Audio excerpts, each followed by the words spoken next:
Good morning. Ngasi card message ngase ko rashi ki matung ina ko ka trying to katang thuk charage trying to sidagi shai shagi rashi ma pado khala khala ka the main taroga ye ngase ko ka tara ni thoi rashi tara ni thoi gi ka tara ni thoi ko basida lei re ani shu basida lei re ahum mari manga taru taret nipan mapan tara Taramathoi, Taranithoi. Quite a handbako. Quite a handbaka say, have we gained no high cancer, the Meshashiko, Meshashiguni, and Meshashiguni first licelinoco. Minangang Bokopa, Mamayamka, and a tag no logo no go, Duga Amana, Chexalopra had the meeting of Bokota Mamma the Suka, Nishuba, Anishuba, Yamna Honaga, the Bayamna cannot go in the middle or had challenges, Karikra Lane, or had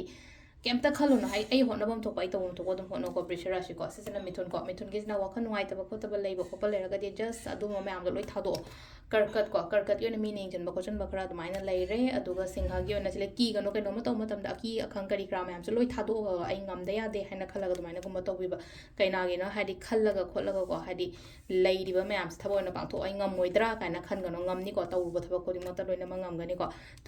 Tulagis and go walk and take a tongue, relax, or Ganico Taba in Kang with the Bokota pending Karigram and the Lord Shalaga, I don't Nenata and a Potaba have to my Orico.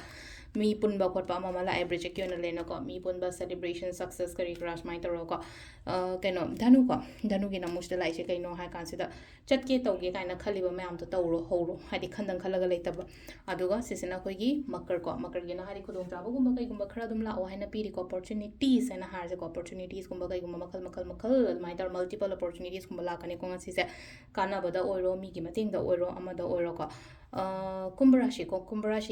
discipline lane at Tabako, hang on to Dum Kanagani, hang on the Papatum Lakanico, Lasky Minako, problems lady Bob Colibam to the Tam Tamna, I just Holokanico Lena the Matake, Saga, no Hatara overcoming, healing, had Hakang and the Gang, I take a higher Ngasi,